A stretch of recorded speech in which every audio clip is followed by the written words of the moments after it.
आज हम लोग भोजपुरी विकास संस्थान मुख्यालय पर मौजूद हैं। यहाँ पे हम बातचीत करेंगे आजमगढ़ में पौधरोपण और उसके संरक्षण को लेकर के। भोजपुरी विकास संस्थान के मुख्य सलाहकार DN सिंह जी हमारे बीच में मौजूद हैं।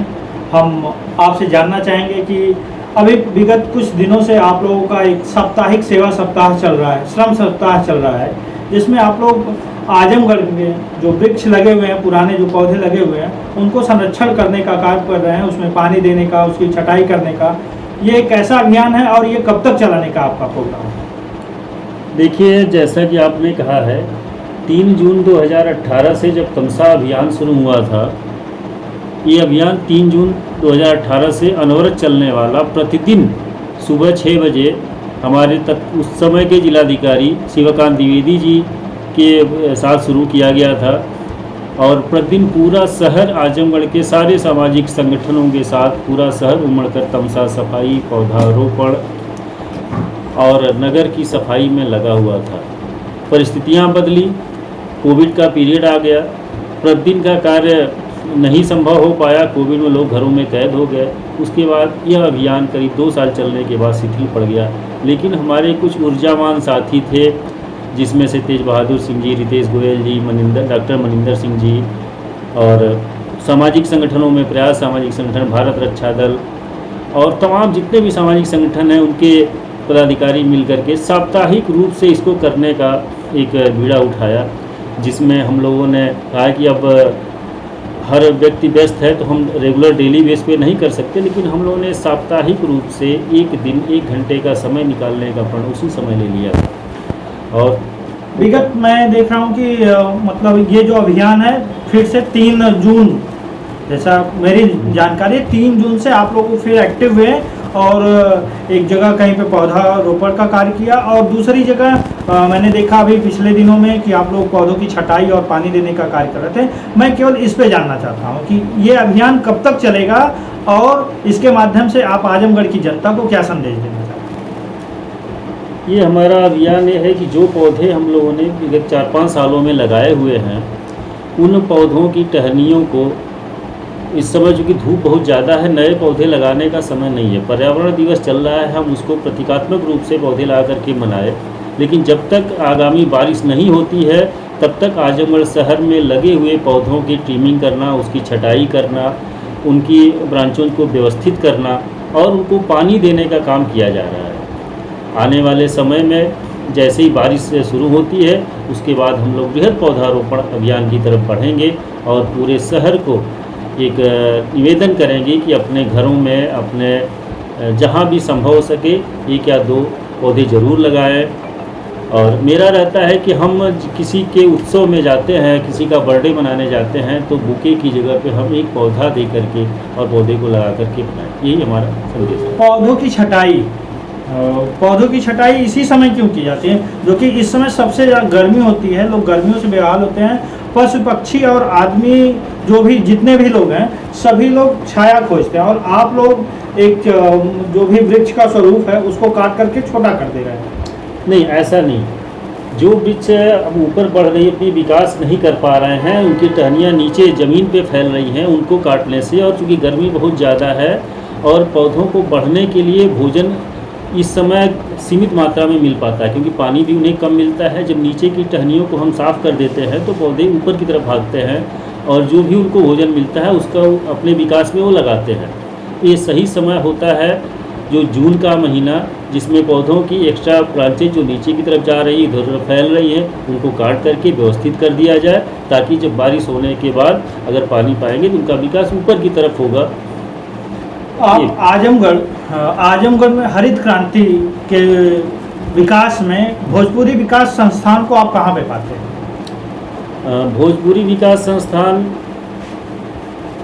इस अभियान में एक अहम भूमिका निभाता है। हमें हमारा मनोबल बढ़ाने में, हमारे अभियान में जो भी ज़रूरतें पड़ती है उसको पूरा करने में सहयोग निभाता है।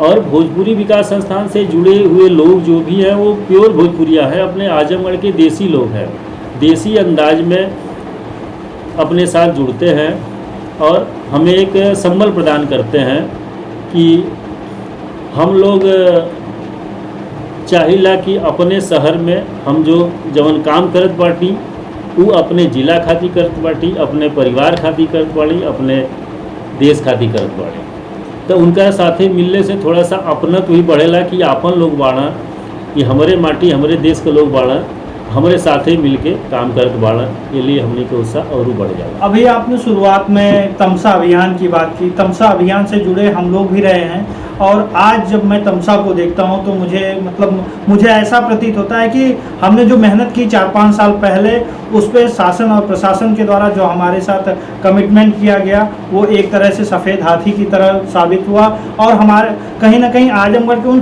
तमाम सामाजिक संगठनों से या उन लोगों को छला गया। इस पे आपका क्या कहना है? इस पे आपकी बात से हम कुछ हद तक सहमत हैं। अभियान चला जागरूकता के लिए, और शासन प्रशासन द्वारा हमें छला तो गया। हम लोग गांव देहात के रहने वाले, इस आजमगढ़ शहर के रहने वाले, हमें जानकारी नहीं थी। नदियों की सफाई में हम सिवार उसको निकालने में व्यस्त रह गए। हमें प्रशासन ने चिन्हित करके वो जगहें दी जो जगह विवादित थी। नदी के किनारे उत्साह में जाकर के हम लोग पौधे लगाते थे जहाँ पे संभव नहीं है कि वहाँ पौधों का विकास होना। जिन ज़मीनों पे हम लोगों ने पौधे लगाए, लोगों की वो जब खेत निकल गया, उन लोगों ने उसको काट दिया, नुकसान कर दिया। हम प्रशासन से मांग करते हैं कि इस पर्यावरण अभियान में जगह चिन्हित करके उसका आवंटन करके अगर पौधारोपण करवाना है तो उसके लिए प्रॉपर जाली की व्यवस्था करें, और ट्री गार्ड या कटीले तार या जैसे भी घेरे बंदी करके तभी पौधों को लगाया जाए। नहीं तो ये नर्सरी में पल रहे पौधे जो ला करके हम लोग अभियान के नाम पर ले जाकर रोक देते हैं, उनकी हत्या ही होती है। आने वाला है, आप आजमगढ़ के लोगों को अपने माध्यम से क्या संदेश देना चाहेंगे कि वो लोग पौधा लगाएं या पौधों का संरक्षण करें? किस तरह से वो आजमगढ़ के वासी अपने शहर को स्वच्छ, सुंदर और हरा भरा बनाने में कैसे योगदान दें? इस पे आपका विचार जानें। आजमगढ़ के मूल शहरी पर्यावरण संरक्षण की दिशा में काफ़ी जागरूक हैं। शासन प्रशासन की नीतियां भी हैं। शासन द्वारा काफ़ी पौधे आ भी गए हैं, ब्लॉक स्तर पे, तहसील स्तर पे, गांव स्तर पे आ रहे हैं। उनको हमें पौधे लगाने से ज़्यादा ज़रूरी है कि एक ही पौधे लगाएं, 2 लगाएं, लेकिन उनके साथ एक प्रण करें, एक प्रतिज्ञा करें कि हम उनको संरक्षित कर पाएंगे। हरित क्रांति अभियान आजमगढ़ के लोगों का पहले से सपना भी रहा है और उस दिशा में काफ़ी काम हुआ है। आशातीत सफलताएं हमें नहीं मिली, लेकिन हम लोगों से अपेक्षा करते हैं कि कोई निराश न होंगे और आगे भी अभियान को चलाते हैं। हर साल जब भी पर्यावरण दिवस आता है, मानसून आता है, उसके पहले करोड़ों पौधे आजमगढ़ में लगाए जाते हैं, लेकिन उसके बाद उसका क्या होता है ये सबने देखा है, हमने भी देखा है। तमाम बार मीडिया के साथियों ने, हमारे साथियों ने दिखाया है कि पौधों को किस तरह से बिना पन्नी फाड़े, बिना गड्ढा खने किस तरह से फेंक करके दुरुपयोग किया जाता है। इस पे आप प्रशासनिक अमले से और आजमगढ़ के शहरियों से क्या करना चाहेंगे?